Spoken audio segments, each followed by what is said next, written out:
Okay. Now, this is important for some of you in this class because eventually many of you will end up in the office of a therapist. That's just the way this culture is going. Now, one of the things you need to understand about going to therapy is this. Don't assume that you understand what your issues are. And don't assume that just because you're going to the therapist's office that you're able to receive his or her message easily. It won't work. It's going to take you some time to trust your therapist. It's going to take some more time for you to figure out how you want to express your emotions and feelings about your history. Then you're going to fumble a little bit. Then your therapist is going to tell you, give you some reality checks, and that's going to piss you off. And then you have to make peace with all the anger that you have inside you, because now you see, but you don't have the capacity to embrace what you see. So your anger just kind of explodes a bit more.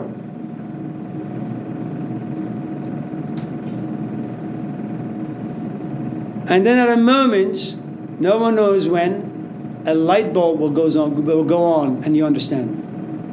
Okay? Now, once you love and you find yourself in union with Socrates, then you will fall in love with Raja, that's seclusion. Then you will understand how alone Socrates really is on the inside. Why? When you have something like wisdom, and you know you can't share that with anyone, wisdom, by its very nature, makes you alone. Remember, Malcolm X is an awful husband and an awful father. Why? He has wisdom. His wisdom is for his people. He can't keep that just for his wife or for his kids. He's always around giving talks. Martin Luther King Jr., what does he do? He's always around trying to inspire people.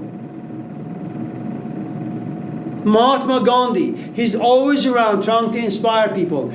The moment you have wisdom, you become a member of what you have, a community, not simply your father, not simply your mother, your wife, your husband, or your children. You belong to the universe. Remember what Socrates says, I am no longer a citizen of Athens. I am a citizen of the world.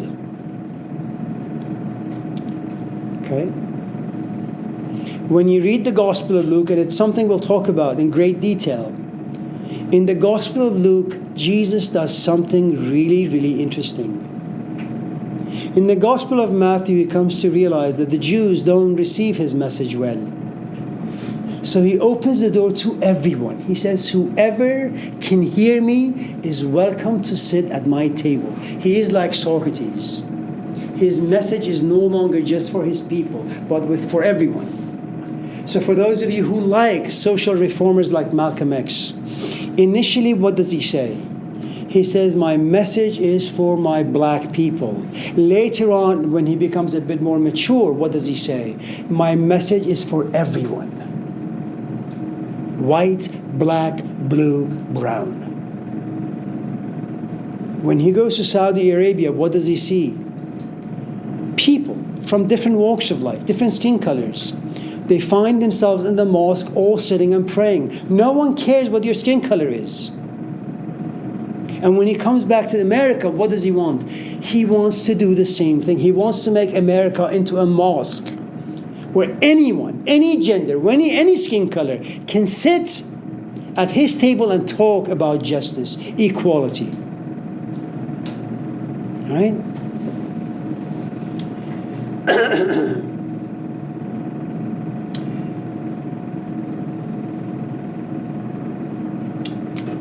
There comes a point where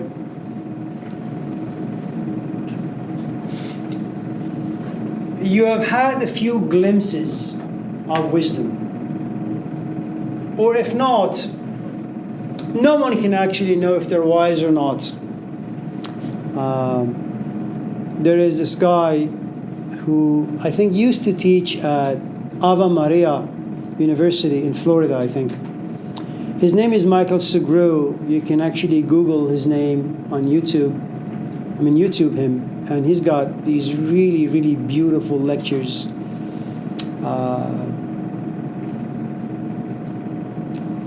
And I remember when I heard that he has cancer, I kind of emailed him. I said, you don't know me from Adam, but, I've listened to your lectures. I really love them. If you have more of them, I'll be more than happy to give you some money for them. And he wrote me back, and he had these lines in his reply that I would go to class, I would talk about A, B, C, D, and then as I'm talking, I would say to myself, damn, I didn't know I knew this, and I didn't know that I know that, and yet I knew them. And that's the trick, do you see? That things ooze out of you. You don't know that you know them. And that's what wisdom is. You can't make a syllabus. They can't fit SLOs or PLOs or ILOs. You can't sit home and say, today I'm going to go to my class and lecture about Plato. Because if wisdom lives inside you, and if you happen to be the right container, it'll ooze out. It will destroy your lecture plan. And it will govern you. One of the things about wisdom is the following. Wisdom wants to shine. It belongs to everybody and anybody. It does not discriminate. Wisdom is what we call social. The last stage of your spiritual quest is you loved Socrates in solitude. You went into seclusion because of love. You had glimpses of wisdom. Now you become a creature of society. Now you need to return. Go back into your world and become social.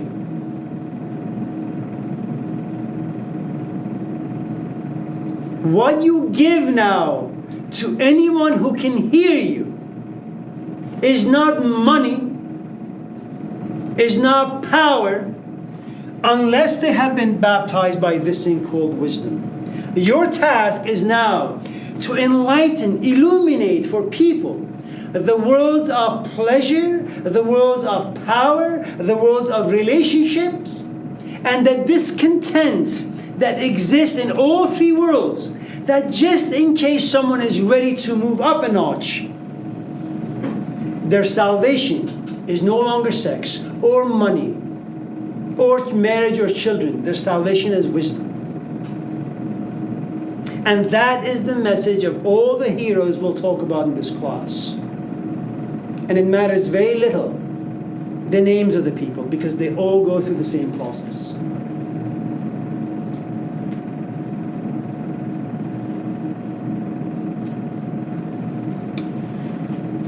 Do you have any questions, any comments about anything before we go home? Is this why Gilgamesh is a religious hero? Because he has his wisdom. Wisdom makes you beautiful in a very, very unique way. And then there is something about anyone who has beauty on the inside that makes them smell different, makes them feel different. And because we are creatures after beauty, there is an antenna inside us. I don't know how it is, but we find ourselves slowly gravitating towards them, even if we don't want to, even if they're dangerous to our life. Something about us just slowly moves forward. So for those reasons, yes. If you consider beauty to be like a religious component that perfects you, makes you reflect, allows you to enjoy pain in a different way, then yes.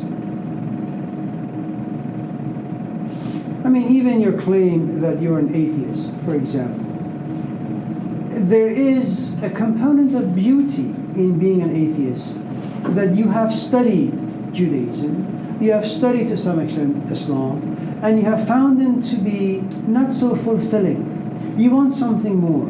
You want something that these traditional paths are not giving you. You know, so you're taking a road less traveled. You say, I'm not going to worship Yahweh, no Muhammad, no Buddha. I want something different. I want a beauty that can be captured in books, that can be captured in language. And that's extraordinary.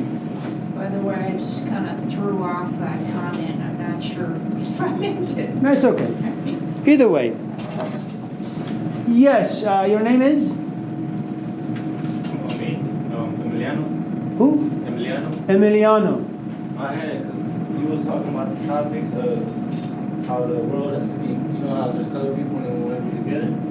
Or you was talking about that topic? I'm sorry, the what? You know how you're saying the mosque, and how the people in the matter Okay, color? sure. And how that basically chooses power, right? And you're saying color, because I was thinking about when we go to like, the pain or the penitentiary, people are separated due to the skin color. Right.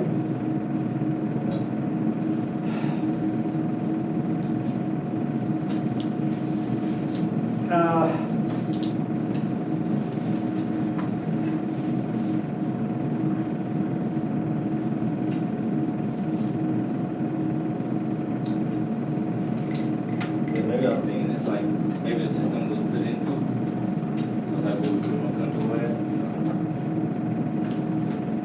You know, the prison system is a very, very interesting phenomenon. There was a guy around the, I think, I'm not quite sure if it was 19th century or early 20th century. He was a French guy named Alexis de Tocqueville.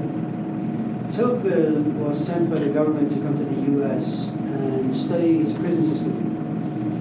Because the French wanted to know if it's a system that they want to adopt or not. And eventually, Tocqueville went back home saying almost everything about America, he says, is ridiculous, almost. You know, they don't protect their language, they don't protect the way the language is spoken. America has the biggest printing industry, but what they most print is really trash. I mean, the French, too, happen to be somewhat, you know, dominating and racist for the longest time. But they realized that the prison system in America is not really the best systems to rehab people. So there are pockets in Europe where the prison system is in this particular way. Let's say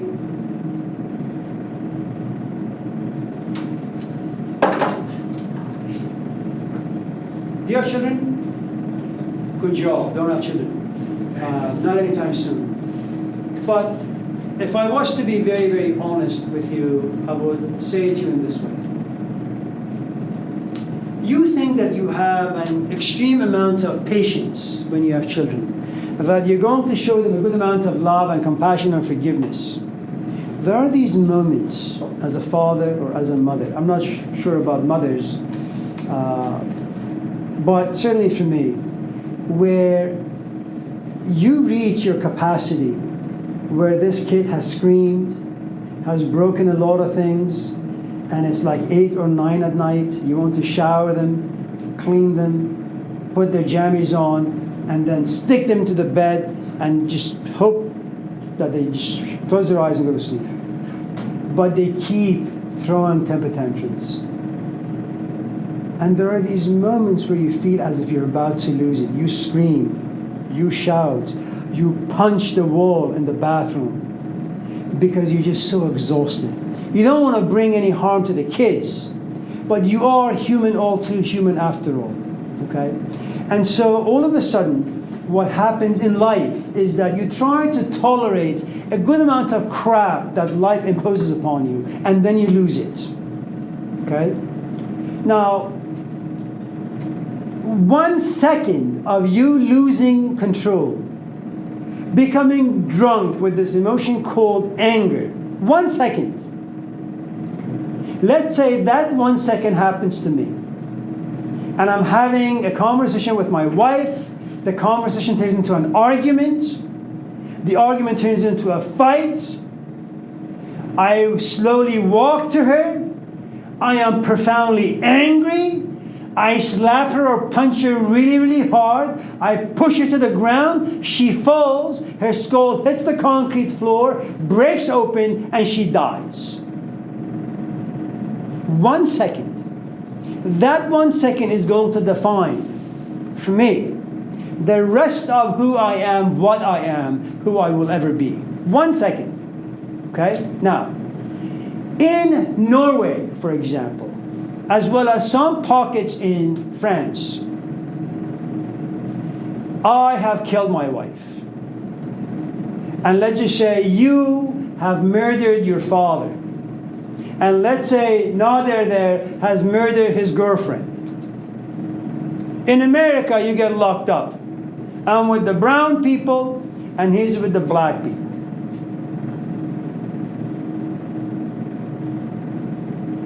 In France or Norway, you and I, or the three of us, are given a 3-bedroom apartment on a huge farm. We wake up every morning and we make breakfast with knives and axes. You know, we take our chickens and sheep that live in the farm. We cut their necks, skin them, barbecue them. And we have some guy who comes in, gives us a sermon once in a while, talks to us. But you and I, slowly, us three, will learn how to be civilized once again. And then when they realize that we have been rehabbed, we go back into society. Now here's the thing you need to understand about this particular system. As the three of us begin to live together and talk like civilized people, your sense of self begin to change. You no longer see yourself as a criminal. You no longer see yourself as a savage. You see. And that's one of the things that you need to understand about how different environments, how different junctures in time that force us to kind of express ourselves in a certain way. They don't completely define you forever. That this idea of self, E for you, this is you. Okay?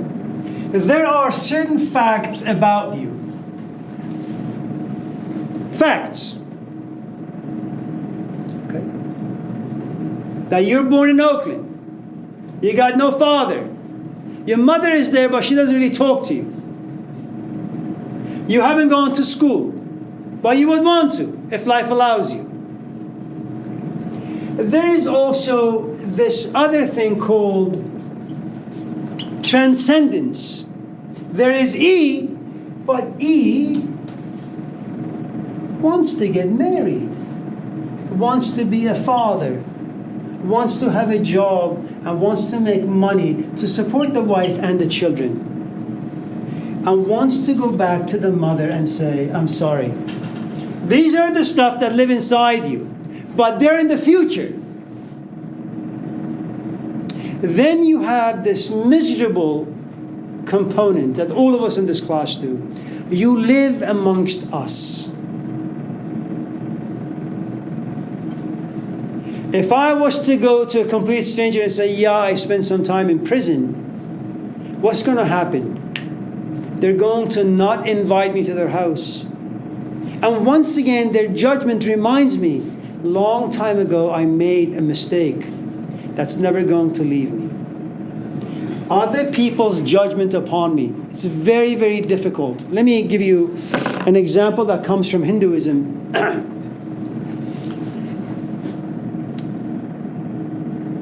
It's a great story. In fact, I'll tell you 2 stories. So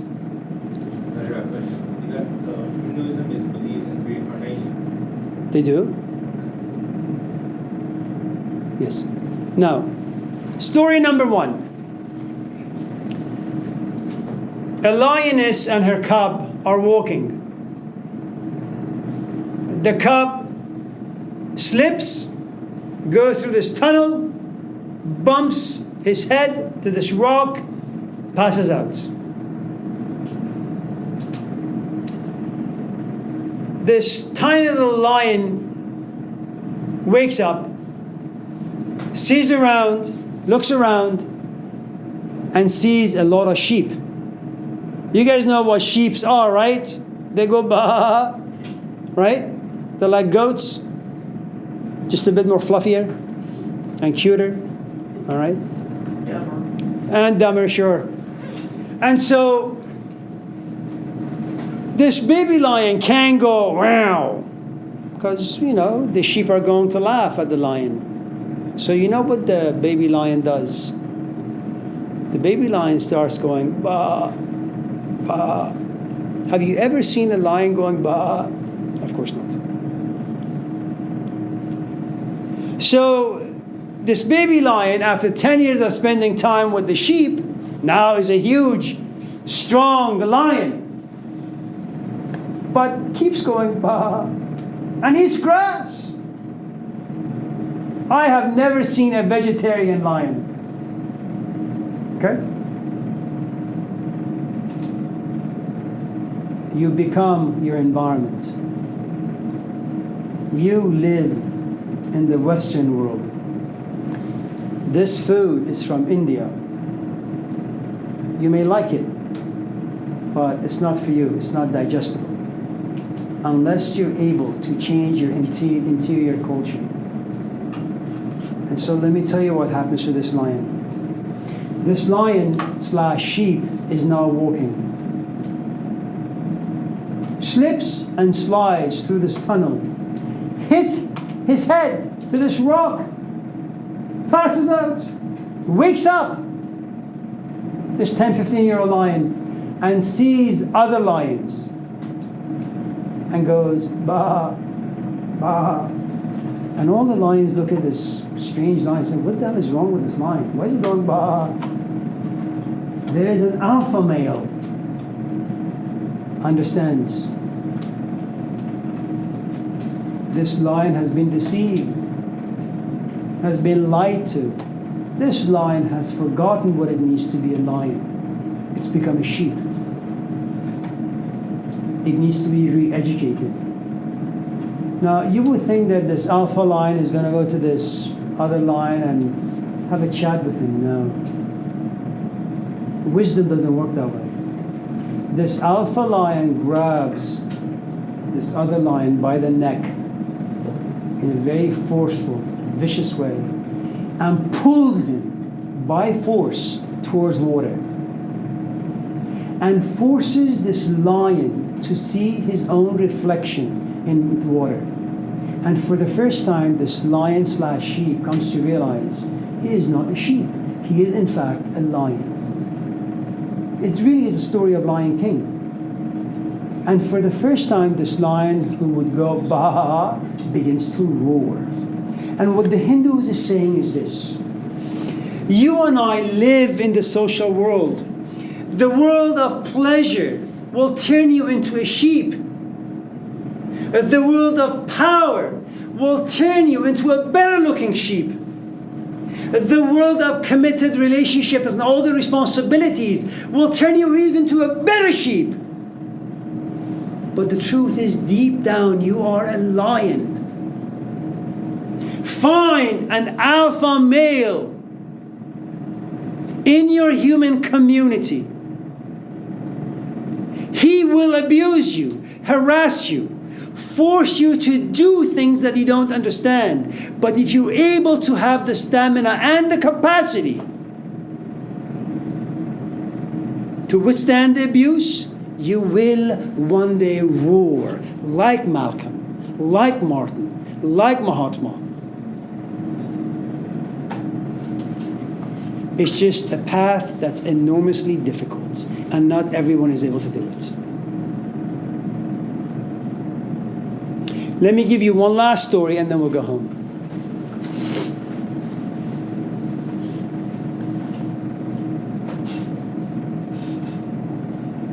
Some of you, if not all of us in this class, desire to have a different life, be a different person. Something about us is discontent. So there is the stone cutter. And you guys know what stone cutters are, right? Well, probably not. It's this guy who climbs this mountain with a hammer and a chisel, breaks rocks in small pieces, puts them in the bag, takes them to the town and sells them. So one day, as the stone cutter is hammering away, breaking these stones, putting them in a bag, as he's walking to town to sell his goods, he sees this man on a horse, and he's dressed elegantly. And the most basic of human components all of a sudden enter him. It's called envy. You look at your brother and say, I want to be like him. You look at a stranger and say, I want that. He looks at this man on the horse and says, I want to be like this man. And you see, kind of like Gilgamesh and the gods, because the stone cutter was favored by the gods, they grant him his wish. In a blink of an eye, the stone cutter all of a sudden becomes this man seated on a horse, and everybody respects him, everybody bows to him. And one day, as he's sitting on the saddle made of leather, he is sweating because it's a hot day. And he says, you know, it's not fun sitting on this horse. I'm sweating, I'm smelly. What's the cause for this? He looks up and there is the sun. More powerful than me is the sun. I want to be as powerful as the sun. And the gods grant him his wish. He becomes the sun.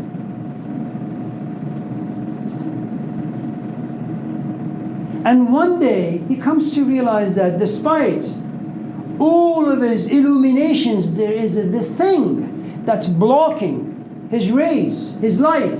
He looks out and there's this tiny black cloud. And he says, more powerful than the sun is this black cloud. I want to be it. And the gods grant him his wish. He becomes this black cloud. Rains all the time. Makes people's lives miserable. And as this black cloud of a man becomes arrogant and I'm most powerful, he comes to realize that he's being pushed around. Looks out, and it's the wind. And says, I want to be the wind, because I want to be the most powerful thing on this planet. And the gods make him the wind. And as he, kind of like the three little piglets, if you've read the story, he goes around, does this fox, the wind destroys everything. And one day this wind hits against something that remains unmoved. Looks out, and it's the mountain. More powerful than the wind is the mountain. I want to be the mountain. Most powerful. And one day this mountain is hearing this noise. It looks out. There is this tiny little worm of a man with a chisel and a hammer, breaking it apart. And the mountain looks at the god and says, I want to be him. And he became the thing that he was initially.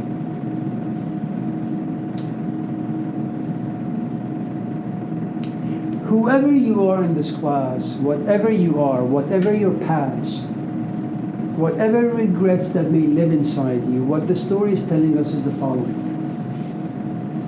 You are where you are for the right reasons. If you have anger inside you, don't envy those who have calm. Your anger is there for a reason. Study it. Examine it. Learn from it. You will be pushed around by it. It'll create a good amount of pain inside you. But you are not meant for calm. You are meant for anger.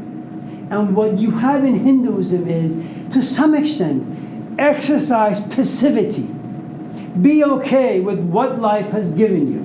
Your task is to sit back, examine, study, become a bit more refined, and move on.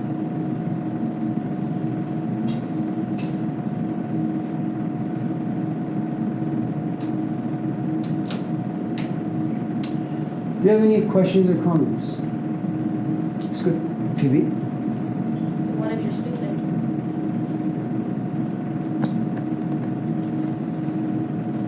I don't think anyone is stupid, but let me clarify that.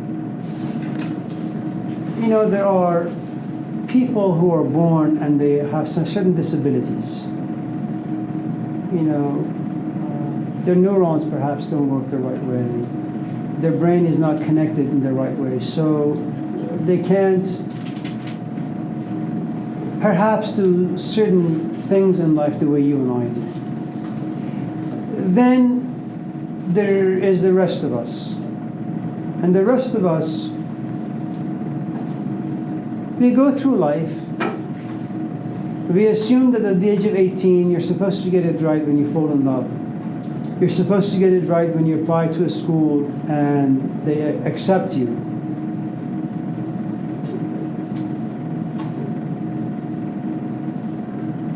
You know, there are lots of people who go through their schooling, they finish their medical program only to realize they just don't want to be doctors. They go back and they flip burgers for a while. You make mistakes. And if you don't understand human nature, and if you don't understand life well, and if you have the wrong people around you, and those people will judge you, and those people will impact the judgments you make upon yourself, and then you'll categorize yourself as stupid. All you need to do, and that's again, it's I think any growth in life is difficult because you have to kind of get rid of all these like garbage that lives inside you for you to kind of detach and move on. Okay? The only thing that anyone can do if they feel as if they are not intelligent, i.e. stupid, change the people they're around. Just be around different groups of people, and that's going to be difficult. Why? Because you're addicted to certain ways of thinking. You're addicted to certain ways of feeling. And as you change habits, you realize you begin to look at yourself differently. You know, there's a philosopher, you may be interested in kind of, his writing is a little heavy, and it's difficult to read, but if you can kind of invest the time and the energy, I think it'll be worth your time. His name is Jean-Paul Sartre. Look, he has this thing about, people usually say, oh, I fell in love. And Sartre says, no, nobody falls in love. Imagine I'm married, and imagine you're single, and imagine there's an attraction between you and I. There comes a point where I say, I am emotionally becoming involved with Phoebe. I know that. I realize that.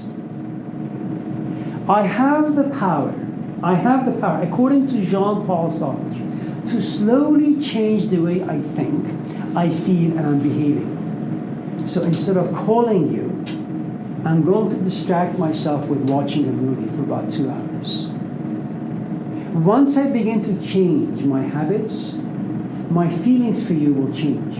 Nobody falls in love. Emotions are something you're responsible for. You let things happen to you. You allow them. Why? Because emotions give you pleasure. Even if the emotion is anger, it gives you meaning and it gives you power. When your father comes and says, Phoebe, I apologize, you say, fuck you. That gives you power. It gives you this power to make your father feel even worse. You love anger, despite not wanting it inside you. And so Sartre argues that all of us in this class have the will and the power to change the directions, not just our physical life, but our emotional and the intellectual life. And I think for the most part, it's very, very, very true. In an age of cheap sex and cheap emotions, I think Jean-Paul Sartre could be a really good savior.